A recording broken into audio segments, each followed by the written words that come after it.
Salut, salut. Salut, salut, salut tout le monde. Salut, salut.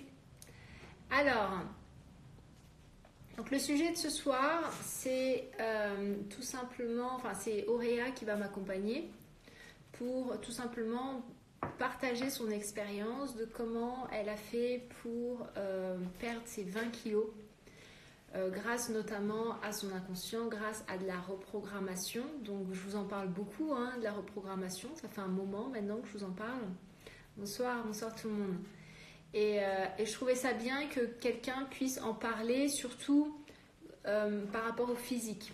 Parce que moi, je parle de reprogrammation par rapport à tout, par rapport à l'argent, par rapport aux relations de couple, par rapport au fait d'attirer les clients à soi, par rapport à tout. Et bien évidemment, ça fonctionne aussi sur le corps. Moi, il y a un moment où, de mes 26-27 ans à mes 33 ans, j'avais plein de problèmes de peau. Et d'ailleurs, je ne sais pas si vous vous souvenez, les premières photos, les premières vidéos que je publiais, j'avais vraiment des grosses plaques de boutons ici, des plaques de kystes. Et à partir du moment où j'ai vu où était le problème interne, psychologique, je parle bien de problème psychologique, donc c'était un deuil qui n'avait pas été fait, et bien très rapidement, tout ça a disparu. En 2 jours, j'avais plus rien. En 2 jours, ma peau était redevenue toute lisse. Et là, aujourd'hui, Auréa va nous parler de sa reprogrammation à elle par rapport justement à son poids. Elle a quand même perdu 20 kilos. C'est pas rien, 20 kilos. C'est énorme. C'est beaucoup. Et donc, je vais la laisser, si je la trouve. Ah, voilà. Je vais la laisser se présenter. Bonsoir. Salut Auréa. Alors, Bonsoir Fanny. Alors, déjà Auréa, je vais te laisser présenter un petit peu au groupe. Oui, ok. Alors, je m'appelle Auréa, j'ai 27 ans. Il y a quelques mois encore, j'étais en obésité. Et puis, ça fait maintenant 6 mois à peu près que c'est terminé. Mais pas que, malheureusement, j'étais aussi boulimique. Je faisais beaucoup de crises, j'en faisais chaque jour. Donc, boulimique, c'est un cran bien au-dessus que l'hyperphagie.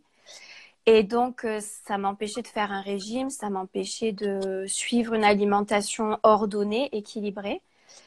Et du coup, il m'a fallu trouver une solution pour en sortir. Donc, j'ai vu tout ce qui était diététicien, nutritionniste. J'en ai vu plusieurs, mais le problème qu'il y avait, c'est qu'ils ne me comprenaient pas. Parce qu'en fait, la boulimie, les gens, les médecins, s'ils ne l'ont pas vécu, ils comprennent pas que c'est plus fort que nous et qu'on n'arrive pas. Quand on est submergé, c'est foutu. C'est un tsunami qui s'empare de nous et on peut plus rien faire. Le mental, il déraille complet, on peut plus rien faire. Et ça, malheureusement, on a eu beau tenir bon toute la journée, manger correctement toute la journée. Mais en rentrant du boulot, on a une crise et dans la crise, on se vautre sur le frigo, les placards et ça vient annuler tous les bénéfices de la journée. Et ça, c'est un cercle vicieux que j'avais tous les jours. Ouais. Voilà.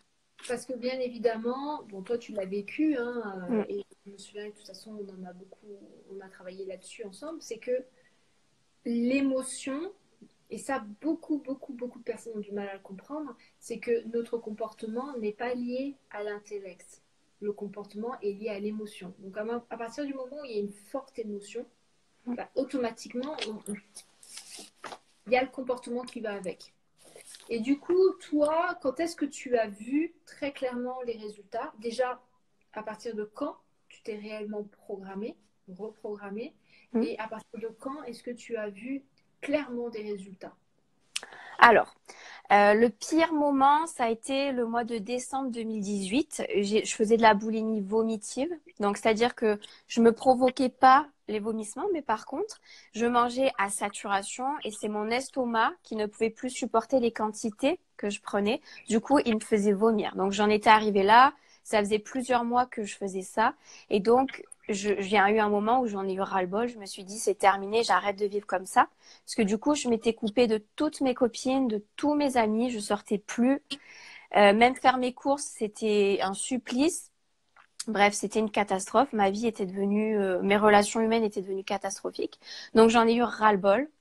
Et le problème, c'est que les docteurs, les thérapeutes ne me comprenaient pas. Donc, je me suis dit, ben, il va falloir que je trouve un moyen, une issue pour sortir de ça. Et je vais le faire toute seule s'il faut, mais je vais trouver un moyen.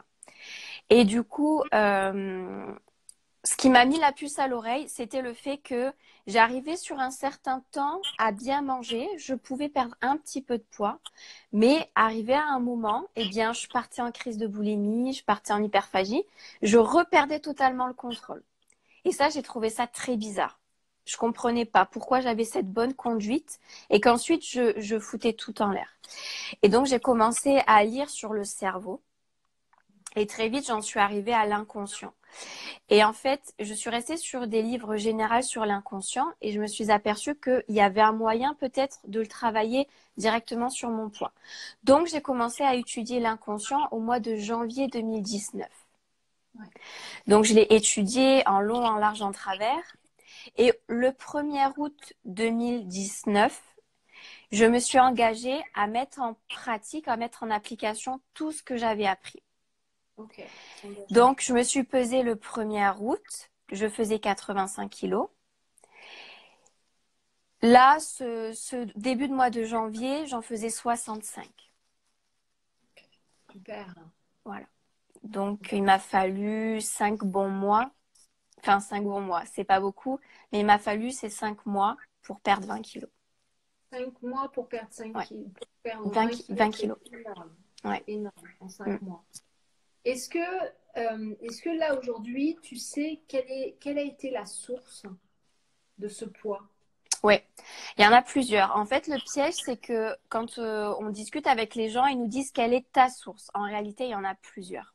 Ouais. Par exemple, pour moi personnellement, donc c'était un besoin de protection. Le poids, de toute façon, c'est de la protection. C'est toujours de la protection. Donc moi déjà, j'avais un ancrage d'insécurité parce que comme quand j'étais petite, j'étais très petite de taille, ma mère, elle me disait, quand tu sors de l'école, tu ne parles à personne. Tu fonces à la maison. Et ça, malheureusement, ça a ancré chez moi une peur immense. Voilà, donc déjà, j'ai eu ça. Ensuite, du côté de mon père, les femmes sont très grosses. Elles ont une morphologie en forme de A. Elles sont très, très grosses. Et du coup, moi, on s'est aperçu rapidement que j'avais la même morphologie. Donc, j'ai entendu très jeune, fais attention, regarde tes cousines, comment elles sont. Regarde comment elles sont devenues. Donc, j'ai entendu ça maintes et maintes fois. Et comme j'ai la même morphologie qu'elle, du coup, je me suis dit inconsciemment, c'est ça qui m'attend. Et ça n'a pas loupé. Elles ont commencé à devenir très, très grosses à l'âge de 19 ans. J'ai commencé à prendre énormément de poids à l'âge de 19 ans. Ouais. Voilà. Et autre chose, une troisième chose, très, très petite, très, très jeune, on a dit, Auréa, un verre d'eau l'a fait grossir. Je l'ai entendu je ne sais combien de fois. Et au bout d'un moment, eh bien, je me suis dit, ben, malheureusement, moi, un verre d'eau me fait grossir. Ouais. Voilà. Ouais. Faire extrêmement attention aux étiquettes. Juste, je le dis aux personnes qui suivent, faites extrêmement attention aux étiquettes que vous collez sur un enfant. Quand vous collez l'étiquette hypersensible, HP, gros, difficulté à l'école, peu importe l'étiquette que vous collez, l'enfant va devenir cette étiquette. Donc, au lieu de coller des étiquettes qui ne vont pas lui rendre service, commencez à lui coller des étiquettes qui sont bonnes pour lui et qui sont bonnes pour le reste de l'environnement. Rien que ça, ça change de vie. Il y a d'ailleurs peut-être que tu connais, toi, Auréa, la loi Pygmalion. Non, je connais pas. Non. Ok. En fait, ils ont fait des tests. Donc, ils ont pris des salles d'école. Ils ont coupé la salle en deux. Et ils ont pris une partie de la salle en disant vous êtes super intelligents, vous êtes les meilleurs, Ouais. vous êtes des génies, vous êtes génial. Ils ont pris l'autre partie de la salle. Ils ont dit vous êtes des idiots, vous êtes bêtes, vous avez des passoires à la place de la tête. Et ils ont vu les notes du premier groupe augmenter et les notes du deuxième groupe baisser. Quelques semaines après, c'est pas pervers du tout, pas du tout, ils arrivent puis ils disent au premier groupe, on s'est trompé, en fait, vous êtes idiots. Et ils ont dit au deuxième groupe, on s'est trompé, en fait, vous êtes des génies. Et les notes se sont augmentées. Faire extrêmement attention à ce qu'on dit à un enfant. Du coup, explique-nous un petit peu, parce que je pense que beaucoup de personnes se demandent, ouais, mais reprogrammation, on fait comment pour se reprogrammer? Alors, première des choses, il faut sortir de l'état mental dans lequel on est. Lorsque l'on a connu l'obésité ou qu'on a connu des problèmes de poids pendant très longtemps, ça devient notre programmation mentale. C'est comme si on faisait qu'un avec notre poids. Ça devient notre identité. Donc, première étape, il faut se détacher de ça. Il faut se dire, ok, j'ai peut-être l'impression d'avoir un métabolisme lent ou d'avoir une morphologie difficile. J'ai quand même le droit de mincir, j'ai quand même le droit d'être comme je souhaite, ou du moins d'atteindre mon poids de santé. Déjà, c'est la première chose. Deuxième chose, il va falloir donner un support au cerveau. C'est-à-dire que si je continue à observer des gens gros, c'est ce modèle-là qui va être utilisé par mon cerveau. Donc, je recommence à regarder des photos de personnes minces. Idéalement, pourquoi pas des photos de moi s'il y en a eu lorsque j'étais mince. Déjà, deuxième chose. On commence à montrer au cerveau ce que l'on veut et non pas ce que l'on ne veut plus. Voilà. Troisième chose, il va falloir, et ça c'est très difficile, il va falloir accepter le changement. Il va falloir accepter d'abandonner ce corps qui nous servait de protection, d'accepter qu'en perdant du poids, les gens vont nous regarder différemment, peut-être que les hommes vont nous regarder différemment, et ça il faut pouvoir l'accepter, il va falloir pouvoir l'assumer. Et une fois qu'on va réussir à l'accepter, on va commencer à se visualiser avec le corps que l'on souhaite. Donc moi, je dis mon corps, mon poids de santé, mais vous l'appelez poids idéal, ce que vous voulez. Et il va falloir commencer à le ressentir. On est toujours sur qu'est-ce qu'on veut, Ouais. visualisation. Soit on regarde des photos, soit on se visualise, soit on ressent. C'est toujours pareil. Est-ce que toi, tu as ressenti, enfin forcément, on ressent une différence par rapport à l'environnement. Quel a été le comportement ou les réactions de ton environnement quand ils t'ont vu perdre autant de poids aussi rapidement? Alors, pendant très longtemps, en fait, ma famille était effrayée parce que, comme j'étais en obésité, qu'ils m'entendaient un petit peu dans ma boulimie vomitive, ils entendaient un petit peu ce qui se passait. Ils étaient inquiets et à la fois impuissants. Et en fait, lorsque j'ai commencé à me prendre en main et que ça a commencé à se voir sur moi, je suis devenue une sorte d'exemple. Donc, je suis passée de la position de pauvre fille à elle est vachement forte, elle est courageuse et je vais même commencer à regarder comment elle fait. Ouais, super. Et en fait, cette étape-là, ça a changé du tout au tout. C'est-à-dire, ça n'a pas changé progressivement. C'est venu très, très rapidement. Ouais, super. J'aimerais juste partager cet exemple-là parce qu'il y a plusieurs cas de figure. Ma cousine a perdu énormément de poids. Pareil, elle était obèse. Elle a perdu en un an. Et en fait, la première réaction qu'elle a eue des gens, c'est oh, mais c'est bien le poids. Et elle me disait, en fait, j'ai l'impression presque que l'extérieur me décourage. Et une fois qu'elle a perdu ce poids-là, elle est devenue un exemple. Et ouais. Voilà. C'est important pour moi de le préciser parce que, bien évidemment, comme tu le disais tout à l'heure, il faut lâcher ce poids, lâcher ce corps qui protège. Et par moments, il y a le jugement. Toi, apparemment, tu as eu plutôt l'effet inverse où on t'a soutenu très rapidement.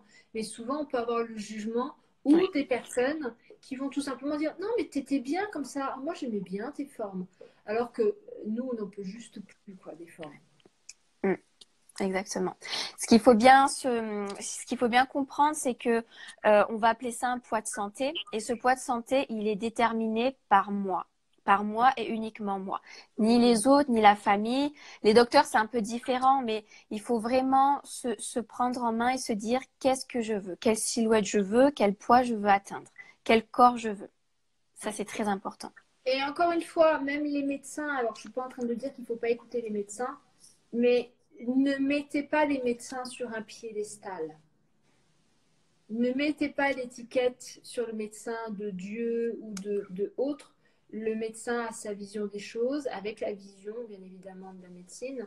Mais ce qui est le plus important, c'est que vous soyez bien à l'intérieur de vous. Et encore une fois, ne remettez pas le pouvoir à d'autres personnes. Je ne suis pas en train de dire qu'il ne faut pas écouter les médecins, je suis juste en train de dire de ne pas les mettre sur un piédestal. Parce que ça peut créer encore des cassures internes et d'être en référence externe et oublier de s'écouter soi-même. Ok. Donc toi maintenant, Auréa, qu'est-ce que tu fais exactement maintenant? Alors moi, maintenant personnellement, c'est acquis. Donc c'est-à-dire que je ne me soucie plus du tout ni de mon alimentation ni de mon poids. Dans le sens où je mange pas à McDo tous les midis, absolument pas. Mon alimentation est devenue naturelle. C'est-à-dire que mon cerveau sait ce qui est bon pour moi et naturellement, il me dirige vers ces aliments-là. Ok. Donc est-ce que tu fais ce qu'on appelle l'alimentation intuitive? Non, non, pas du Non, tout. Non. pas du tout. Non, en fait, si on veut naturellement, le cerveau sait ce dont on a besoin. Si j'ai devant moi deux assiettes, une avec un burger frites et une autre avec des haricots et du poisson, mon cerveau sait quel impact ces deux assiettes vont avoir sur moi. Le cerveau le sait. Seulement, ce qui est problématique, c'est même si je le sais, pourquoi est-ce que je me tourne vers ce burger et ces frites? Et moi, c'est ça que j'ai dû changer. Je Ok. n'arrivais pas de moi-même à aller vers l'autre assiette plus saine. Ok. Est-ce que tu peux, là, ce soir, donner un ou deux tips justement aux femmes qui vivent Hmm. ce dilemme de on a la cafétéria, il y a des haricots verts, mais il y a aussi des frites. Est-ce que Ouais. tu peux justement donner un ou deux tips à ces femmes qui vivent ce dilemme quotidiennement? Bien sûr. Alors, ce qu'il faut savoir, c'est que c'est plus fort que nous. Donc, ça sert à rien de lutter parce que plus je lutte, plus je perds le contrôle. Simplement, lorsque vous prenez comme ça, que vous assouvissez une pulsion, prenez simplement quelques secondes pour verbaliser ce que vous ressentez. Je suis en colère, donc je vais manger ça. Je suis frustrée, donc je vais manger ça. On m'a dit ça, donc je vais manger ça. Simplement le verbaliser Hmm. pour montrer au cerveau que je nourris pas ma faim naturelle, ma faim physiologique, mais ma faim émotionnelle. Émotionnel. Et il faut à tout prix que le cerveau commence à distinguer ces deux fins-là. C'est essentiel. Hmm. Ok. Donc on en revient aussi un petit peu à tout ce qu'on dit dans la méditation et autres, c'est prendre du recul par rapport à ses pensées et prendre du recul par rapport à ses émotions et se rendre compte que on n'est pas ça, on se dissocie de tout ça. Mm, Est-ce que ouais. justement ce genre de pratique tu l'as fait toi, méditation, cohérence cardiaque? Je pense que si, hein. Alors, méditation, j'ai eu beaucoup de mal. Par contre, cohérence cardiaque, oui. Ça, j'ai dû l'intégrer dans ma vie. Donc, j'en faisais le matin au lever. Je faisais quelques minutes de cohérence cardiaque. Pas besoin d'y rester 10 minutes, hein. 5 minutes maximum. Ouais. Et surtout, un truc très très important, une fois qu'on comprend la mécanique de la cohérence cardiaque, faire 1 à 2 minutes avant de démarrer le repas. Ok, donc est-ce que tu peux expliquer la cohérence cardiaque pour les personnes qui nous regardent et Oui, qui connaissent? absolument. Donc, quand on est assis sur sa chaise avant de démarrer le repas, on va prendre une inspiration sur 5 temps. Voilà, donc je compte dans ma tête jusqu'à 5. Une fois que je suis arrivée à 5, j'expire tout doucement. Et je le refais plusieurs fois. Idéalement, le faire 6 fois de suite. Et ensuite, une fois que je me suis posée, j'attaque mon repas. Voilà. Parce que c'est pareil, c'est comme la méditation, c'est des choses qui vont nous permettre de prendre du recul par rapport à nos émotions. Plus vous allez prendre, vos émotions sont en lien avec, c'est là où il y a beaucoup de malentendus dans, oui mais je suis mes émotions, je suis mon intuition. Non, il y a le maître intérieur le maître intérieur est très calme. Ne vous inquiétez pas, quand lui il parle, c'est très calme. Toutes vos émotions, elles sont connectées en fait à vos schémas de pensée, à vos croyances. Donc en fait, vos croyances, c'est en fait l'éducation, ce que vos expériences passées, euh, tous les schémas, tous les liens transgénérationnels de vos parents, vos grands-parents, etc., etc. Donc quand vous suivez vos émotions, en fait, vous suivez les schémas de votre arrière-arrière-grand-mère. Donc, vous n'êtes pas prêt de sortir de votre dilemme. Par contre, à partir du moment où vous arrivez à vous détacher de tout ça, bah, à ce moment-là, vous pouvez réellement entendre votre self, ce qu'on appelle le self, donc maître intérieur, en fait. Ok. Est-ce que tu as déjà autre chose à partager avec nous? Oui, il y a un petit détail qui a son importance. Toutes les personnes qui sont dans l'ultra-contrôle, c'est-à-dire les personnes qui se pèsent, par exemple, chaque jour ou tous les 2 jours, qui sont accros à la balance, il faut savoir que ça, c'est du poison pour l'inconscient. Ouais. Parce que lorsqu'on se pèse et qu'on est déçu de la balance, on envoie tout le système émotionnel et toutes ces informations, elles sont transmises à l'inconscient. Et donc, on lui montre qu'on est incapable d'y arriver, donc ça sert à rien de faire des efforts. C'est ultra, ultra puissant et c'est un auto-saboteur que l'on peut se trimballer très longtemps. Donc, il va falloir vraiment prendre du recul avec la balance, le pèse-personne. Ouais. En fait, c'est souvent on me dit oui, mais Fanny, tu dis des choses, mais il y a bien des faits. Je vois les faits. Tu me dis que le poids protège, mais je vois bien que quoi que je fasse, je prends du poids. Vous avez besoin de commencer à voir. Commencer vraiment. En fait, c'est pareil. Vos yeux vous montrez des choses. Et vraiment, vos yeux vous montrez des choses qui sont en lien avec vos croyances. Donc, vous avez besoin de commencer à voir ce que vous voulez. Et forcément, être face à la balance tous les jours, ben, ça n'aide pas à voir exactement ce que vous voulez. À moins que, là, c'est ce qu'on appelle la psychomagie, c'est que sur votre balance, vous marquez le poids que vous voulez voir. Mm. Et ça fonctionne aussi. Ça peut aider si vous êtes vraiment dans ce contrôle et que ce contrôle, entre guillemets, vous rassure un peu. Vous prenez votre balance et vous collez le poids que vous voulez avoir. Et vous commencez du coup à ressentir ce poids-là. Ça fonctionne aussi très bien.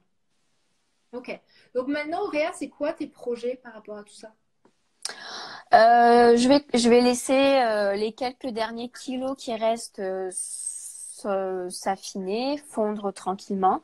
Je m'en préoccupe plus tellement. Maintenant, avant, je faisais pas du tout de sport parce que j'étais beaucoup trop lourde et ça me portait préjudice à mes articulations.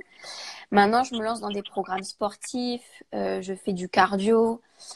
Je fais du sport en salle. Je fais du sport en groupe parce que j'étais devenue très, très asociale, du coup, à cause de mon poids. Et donc voilà, je me crée des liens, j'ai une vie beaucoup plus active aussi.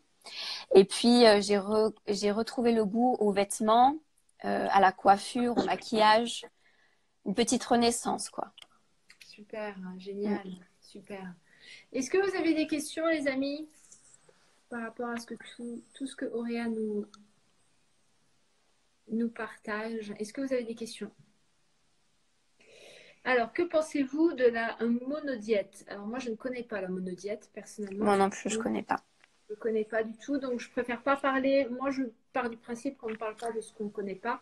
Mm. C'est pareil, le poids, moi, je peux vous en parler parce que, voilà, je connais le système, mais je ne l'ai pas vécu personnellement et je n'en ai pas fait ma spécialité. Donc, c'est pour ça que j'ai fait venir Robin, déjà au début de mon challenge, et qu'aujourd'hui, Auréa est là aussi pour vous parler. Parce que le poids, moi, j'ai toujours eu du mal à prendre du poids, entre guillemets. Donc, parler du poids quand on ne l'a pas vécu émotionnellement ou quand on n'en est pas spécialiste, c'est compliqué. Même si je connais les principes, c'est pas pareil.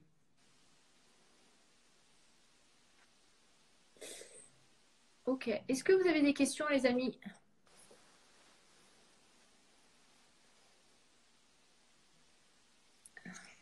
Alors, et c'est valable pour tous les régimes, même si on n'est pas boulimique, cette façon de maigrir? Oui, oui, tous les régimes. Il faut savoir que le poids, on le prend pour se protéger de certaines peurs. Ça peut être la peur d'être vue, ça peut être la peur d'avoir de la concurrence avec d'autres femmes. Moi, j'ai vu une fois, j'ai accompagné une femme, elle avait pris du poids et quand on est allé voir dans son système de croyance, c'était, elle prenait du poids parce qu'elle voulait pas faire de la concurrence à sa mère. Petite, il y a eu un truc qui a été inséré, une peur, et pour le coup, ben, plus sa mère vieillissait, plus elle prenait du poids. C'était une manière de se cacher. Il y a des femmes qui ont peur de ne pas être aimées par d'autres femmes, donc du coup, elles prennent du poids, comme ça, il n'y a pas de concurrence.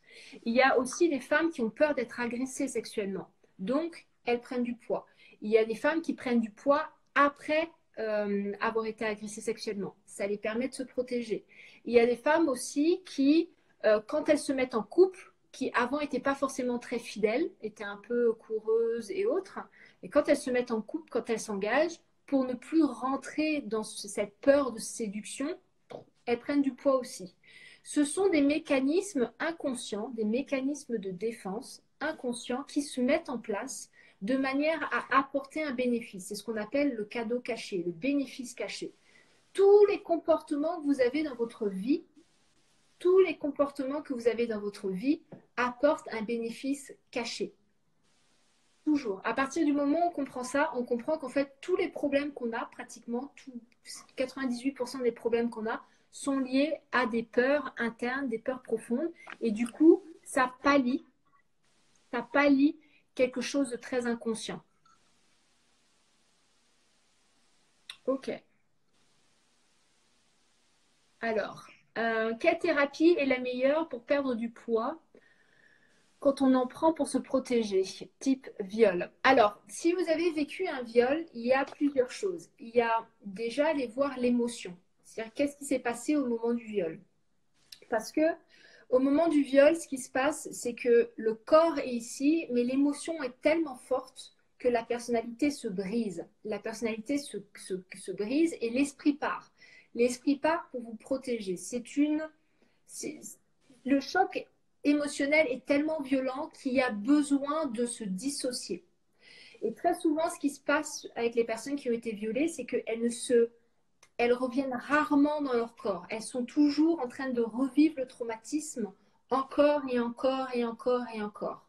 C'est très inconscient, mais elles vivent le truc continuellement.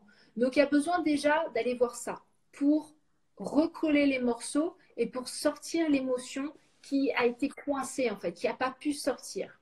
Ça, c'est le premier truc. Le deuxième truc, il y a besoin aussi d'aller, mais ça, c'est avec le temps de toute façon, voir au niveau du pardon, couper des liens avec la personne. Et puis, le troisième truc, c'est aussi de retrouver une certaine sécurité et un certain ancrage pour pouvoir perdre le poids. Parce que le poids que tu vis aujourd'hui, il est clairement pour te protéger de ne plus avoir d'agression. Si tu as du poids, on ne risque pas de t'agresser à nouveau. Et c'est dommage parce que c'est ce que disait Auréa tout à l'heure, bah, on prend du poids, donc on se coupe des autres, donc on n'ose plus sortir, donc on s'habille plus, donc on fait plus de sport, donc on se maquille plus. Donc en fait, c'est compliqué d'avoir une vie. C'est compliqué d'avoir une vie sociale à ce moment-là, Auréa. Mm. Oui. Et puis je ne sais pas quel âge tu as, mais même si tu veux rencontrer quelqu'un, avoir une vie de famille ou autre, bah, c'est bien d'aller voir tout ça. Alors Dylan, je suis toujours obsédée par le poids et j'arrive plus à perdre les 5 derniers kilos. Ok, je ne sais plus comment faire. Alors, ce qu'il faut comprendre, c'est que très souvent, quand on perd du poids, les derniers, alors je ne veux pas vous mettre cette croyance, c'est pas toujours, ça peut arriver, mais souvent les derniers kilos sont un peu plus compliqués à perdre. Le plus important, là maintenant, c'est de vous visualiser avec ces kilos en moins et de réellement commencer à vous voir et à ressentir que vous avez ces kilos en moins. Donc, commencez déjà la balance, vous changez le chiffre, voilà, comme ça, psychomagie, ça vous permet déjà d'entrer de jeu de vous le dire. Et puis, imaginez-vous, c'est toujours pareil, c'est quoi ton pourquoi pour les 5 kilos en moins? Qu'est-ce que ça va te permettre de faire? Qu'est-ce que ça va te permettre de toucher? Qu'est-ce que ça va changer dans ta vie d'avoir ces 5 kilos en moins? Si ça ne change rien, là-haut, il dit, bah, on est bien, c'est l'hiver, ça tient chaud. Par contre, si tu commences à lui donner des informations claires et des intentions claires, naturellement, il va y avoir des changements internes qui vont se passer. Et bien évidemment, peut-être aussi mettre des actions à l'extérieur, comme Auréa fait avec le sport, avec ce genre de choses.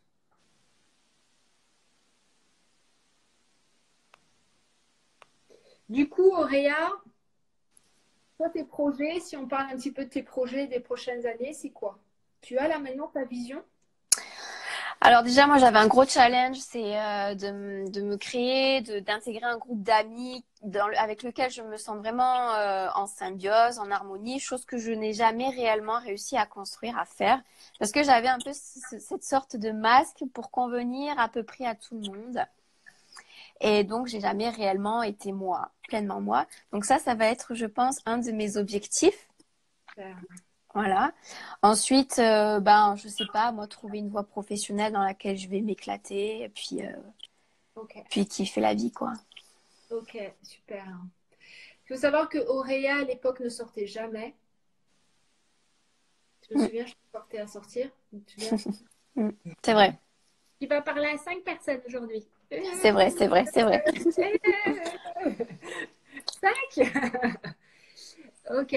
Hmm. Alors, c'est ce que je fais 4 fois par semaine sport. Ok. Alors, du coup, Dylan, est-ce que tu as ton pourquoi? Qu'est-ce que ces 5 kilos en moins vont changer dans ta vie? Et j'ai une autre question. Qu'est-ce que ces 5 kilos en plus t'apportent dans ta vie aujourd'hui? Et ok. Est-ce que vous avez d'autres questions, les amis, pour Réa? Profitez-en, hein. Je remonte un peu, mais non, il n'y a pas d'autres questions avant. Ouais, mais tu vois, Dylan, je vais me sentir mieux. C'est pas assez.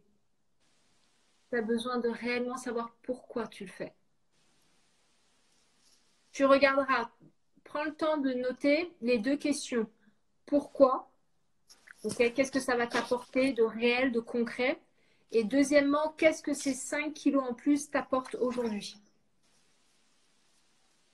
Alors, et quand on a pris du poids suite à un traitement médicamenteux et qu'on ne l'a pas voulu, quoi faire? Pareil, vous pouvez utiliser la même technique coréenne. Peu importe peu importe la cause, peu importe la cause. Alors, si tu as pris des antidépresseurs, ma chérie, ça veut dire que tu n'étais pas bien dans ta peau.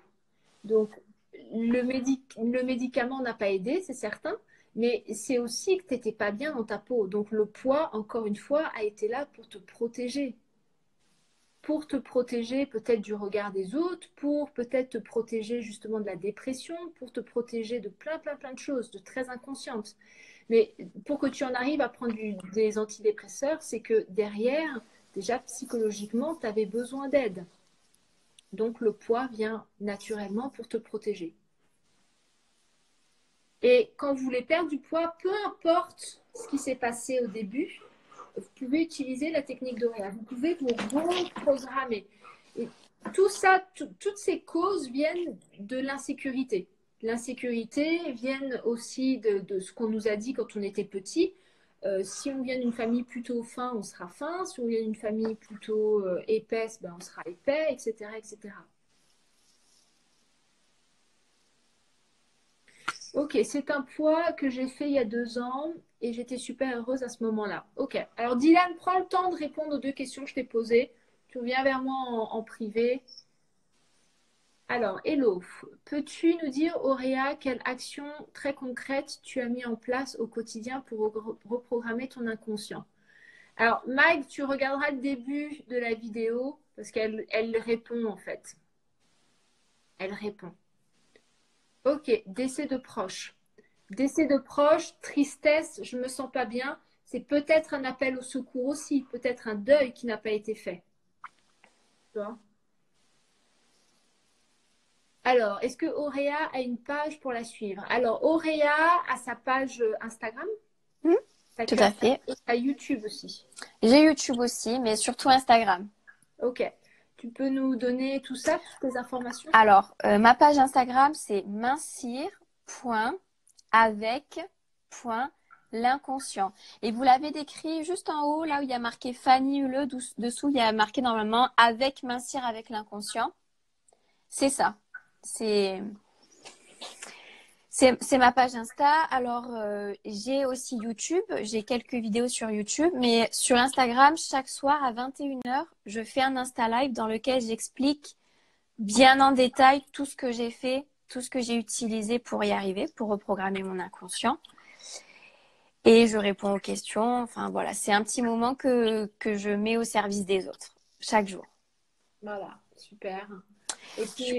Et puis Auréa maintenant fait de l'EFT, donc je sais que des fois tu fais aussi des séances C'est d'EFT vrai, pour c'est vrai. les personnes Oui, qui veulent perdre du poids. Donc super, voilà. super. Bon les amis, une dernière question pour ce soir. Dernière de dernière.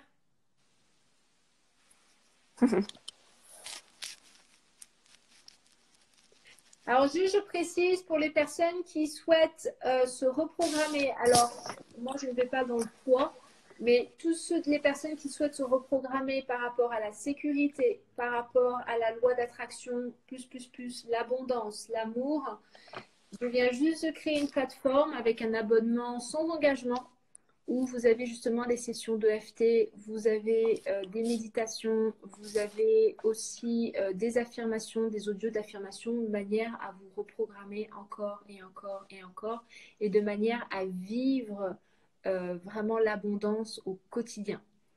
Parce qu'il n'y a rien de mieux que de se reprogrammer tous les jours, un petit peu tous les jours, pour justement pouvoir créer ce que vous voulez vivre, tout simplement. Voilà, Auréa, tu as un dernier mot à dire? Bah, bon courage à toutes et à tous. Et puis, on peut y arriver. Vous savez, je reviens de très très loin. J'ai énormément souffert avec mon poids et j'ai réussi cette reprogrammation. Ça a vraiment été mon issue de secours. Et comme on a tous un inconscient, on peut tous y arriver. Voilà. Voilà.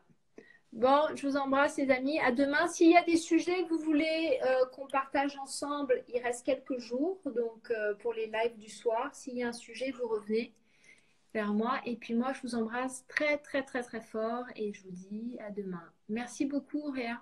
Je te Avec remercie. plaisir. À bientôt. Au revoir. Ciao, ciao.